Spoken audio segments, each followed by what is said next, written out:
जो अभी कांग्रेस ने सर दीपक बैग जी ने आरोप लगाया था कि 25 लाख या 26 लाख लोग खाते में पैसा गया। बहुत सारे लोगों को नहीं मिला है, बहुत ज्यादा बहुत सारा, इस सब शब्दों का मैं नहीं मानता उचित है। जो national payment corporation of India है, उसका जो पेमेंट कॉर्पोरेशन का जो डेटा होता है सबसे इफेक्टिव डेटा होता है और उसमें 69 लाख से अधिक, मैं आपको रिपोर्ट दे सकता हूं, 69 लाख से अधिक माताओं बहनों के खाते में पेमेंट गया है और कांग्रेस 26 लाख का झूठा ढिंढोरा पीट रही है। जिनके खाते में पैसा जा रहा है उनको भी कांग्रेस बरकराने की कोशिश कर रही है।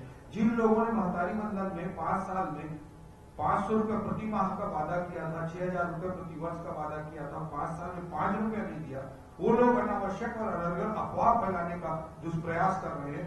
जो पेमेंट कॉर्पोरेशन ऑफ इंडिया है उसके डेटा बता रहे हैं 69 लाख से अधिक माताओं बहनों के खाते में पैसा गया है और जिनके भी कुछ चंद हजार हो सकते हैं, जिनके खाते में कुछ इशू हुआ होगा, आधार कार्ड का, बैंक के अकाउंट नंबर का, IRFC कोड का, तो उसको तत्काल पूरा कर लिया जाए। मंत्री जी, कांग्रेस का कहना है कि सरकार ने 3 माह में 13,000 करोड़ रुपए का कर्ज ले लिया है, सरकार का वित्तीय प्रबंधन फेल हो गया। जितना हमने कर्ज लिया है उससे 1.5 गुना ज्यादा तो केवल ज्ञान के लिए समर्पित कर दिया। ज्ञान हमारा ध्येय है, गरीब, युवा, अन्नदाता और नारी शक्ति। हमने जितना कर्ज लिया उससे 1.5 गुना ज्यादा इन्हीं 3 महीनों में हमने जनता को वापस दिया है।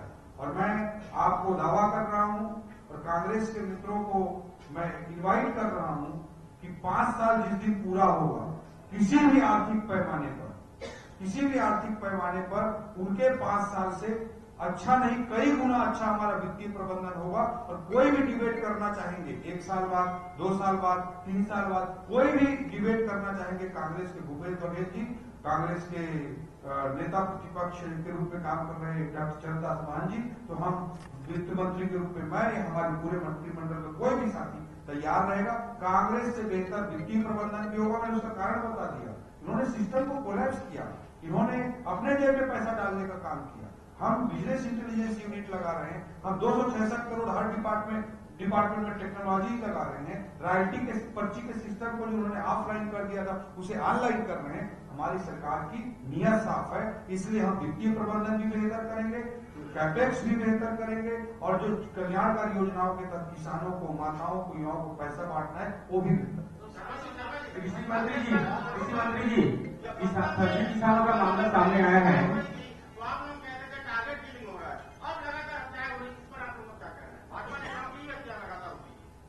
आपने जो कहा भाजपा नेताओं की हत्या लगातार हो रही है, ये सच है, वो हम लोग सब देख रहे हैं। परंतु ये आश्चर्यजनक और चिंतनीय है कि भाजपा नेताओं की हत्या क्यों हो रही है। इवन सोचने का विषय, भाजपा नेताओं की हत्या हो रही है, जैसे कि आपने कहा और हम सब भी देख रहे हैं, समझ रहे हैं। भाई वो है ना, दिखता है सामने। तो ये डिफ्रेंशिएशन कैसे आ जाता है, मैं ये सोचता हूं कि भाजपा नेताओं की हत्या चुनाव में ठीक पहले, ये कैसे होता है भाई? मसला ये है, वो तो बिल्कुल है जी, मसला ये नहीं कह रहे हैं आप, ये नहीं कह रहे हैं, मैं ये नहीं कह रहा हूं आपसे, अभी भी वही है मामला, अभी भी वही है मामला। और आप एक बार मैं जो कह रहा हूं उस बारे में चिंता करके सोचें, ऐसा डिफ्रेंशिएशन कैसे होता है कि भाजपा के नेताओं की हत्या होती चुनाव के ठीक पहले। ये कैसा विषय है, सोचिए आप एक बार। परंतु ये बात है भैया कि भाजपा की सरकार और विशेष रूप से विष्णुदेव साय जी की सरकार, उसका मैंने बताया कि नीरज भंडार के माध्यम से बहुत सारे अभियान करके और विकास वहां तक पहुंचेगा जो बस्तर की जनता की मूलभूत आवश्यकता है, उनकी इच्छा है, उनका अधिकार है, उसके लिए हम प्राण लगाकर काम कर रहे हैं, उसमें संशय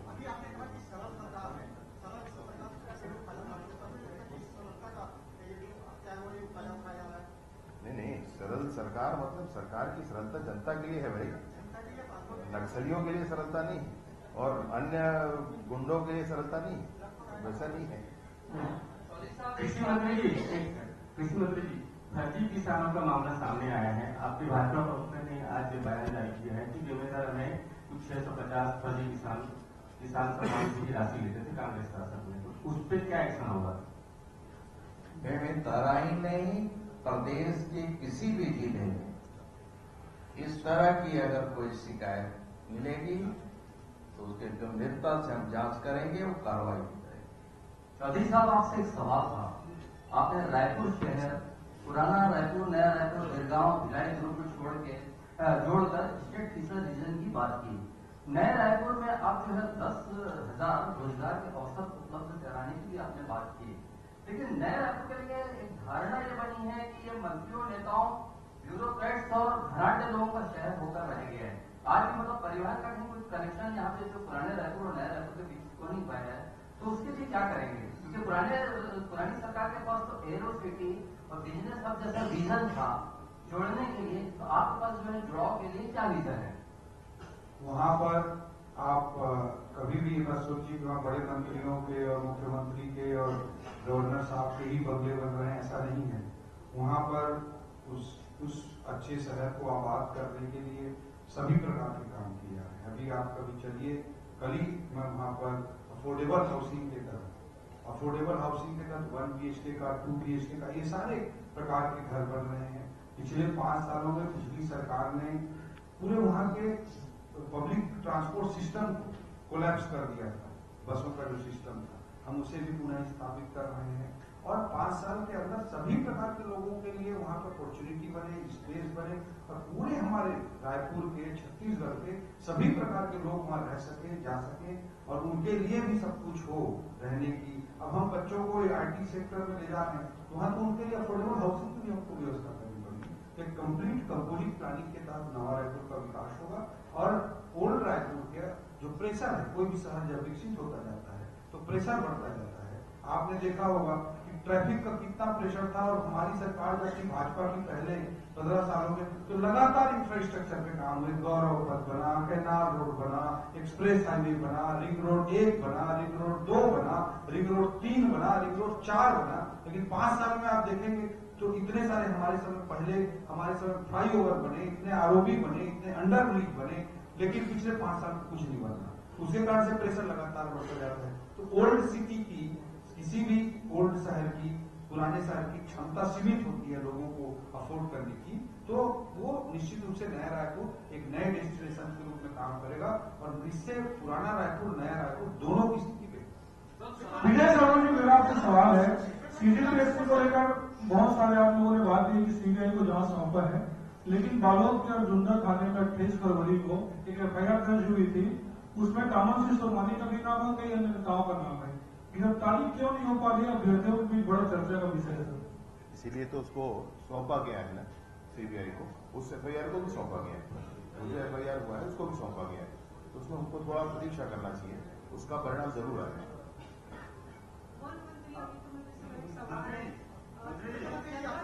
आप लोगों ने कहा कि विष्णुदेव जी की सरकार 100 दिन में रिकॉर्ड उपलब्धियां हासिल की है, तो अगला 100 दिन का आप लोगों का क्या प्लान है? और दूसरा, इसका कितना असर दिखेगा 11 सीटों पर? जो वादे आप लोग किए पूरे किए आप लोग? देखिए, हम सब जो यहाँ बैठे हैं आपके सामने, आप लोगों को बड़ा खेद है कि सिर्फ 11 सीटें ज्यादा होनी थी, पूरे की पूरे यहाँ जीतेंगे, उसमें कोई संशय नहीं है। और अगले 100 दिन का विजन जो आप कह रहे हैं, आप बहुत अच्छा सोच रहे हैं, सरकार की तरफ से सोच रहे हैं, सरकार की चिंता है आपको, वो जल्दी ही हम प्रस्तुत करेंगे।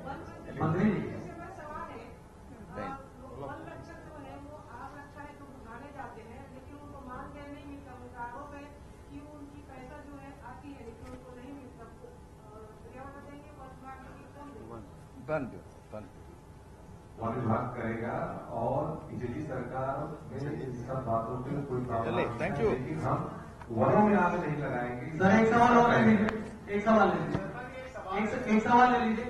जिस रफ्तार से सरकार चल रही है, आप लोग की दावा कर रहे हैं 100 दिन के भीतर आपने मोदी की गारंटी में कहोगे सारी योजनाओं को आपने बताया कि हमने पूरा कर दिया, ये रफ्तार से क्या 5 साल तक चलेंगे कि पहले सब कब खत्म कर देंगे और उसके बाद क्या करेंगे? स्पीड देखकर टेंशन हो रहा है अवधेश भाई को। चलिए, बहुत बहुत धन्यवाद सभी का, बहुत बहुत आभार। जोशी जी की अध्यक्षता में आयोग का भी गठन कर दिया गया है ताकि PSC के रिफॉर्म्स अच्छे तरीके से किए जा सके। प्रदीप जोशी जी का व्यक्तित्व किस तरह का रहा है, कितने अच्छे तरीके से उन्होंने छत्तीसगढ़ पीएससी को संचालित किया, बाद में उनको यूपीएससी का मेंबर बनाया गया, फिर यूपीएससी का चेयरमैन उनको मोदी जी की सरकार द्वारा बनाया गया। उन्हें इतनी व्यस्तता रहती है। हमारी सरकार ने, हमारे मुख्यमंत्री जी ने, हम सब लोगों ने निवेदन किया कि सर आप यहाँ के पीएससी सुधारने के लिए समय दीजिए, और उन्होंने अपनी तमाम व्यस्तताओं के बावजूद इस रिफॉर्म कमीशन को हेड करना स्वीकार किया है। और आने वाले समय में चंद महीनों में छत्तीसगढ़ पीएससी का स्वरूप आपको एक अच्छे स्तर पर दिखाई देगा। सारे रिफॉर्म्स के एजेंडे वहां पर इम्प्लीमेंट होंगे। इसके लिए विष्णुदेव साय जी की सरकार पूर्णतः प्रतिबद्ध है।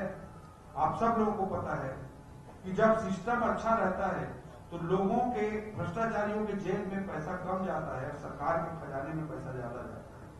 और जब टेक्नोलॉजी को खत्म करके सिस्टम को खत्म कर दिया जाता है तो भ्रष्टाचारियों के जेब में ज्यादा पैसा जाता है और सरकार के खजाने में कम पैसा जाता है। पिछली सरकार ने हर जगह सिस्टम को बिगाड़ने का काम किया, टेक्नोलॉजी जहां पर थी उसे समाप्त करने का काम किया। आप सब लोगों को पता है कि खनिज में रॉयल्टी के लिए ऑनलाइन रॉयल्टी प्रणाली थी, उसे समाप्त कर दिया गया जुलाई 2020 में और ऑफलाइन किया गया।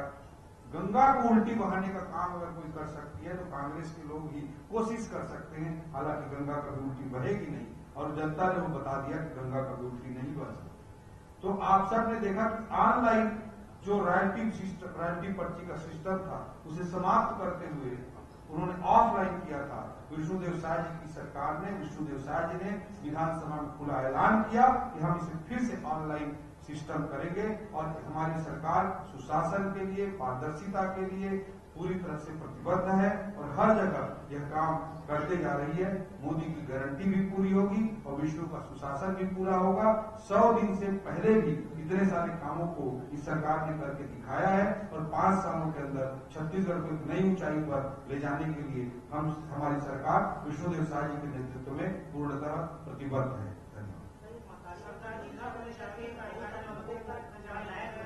एक कर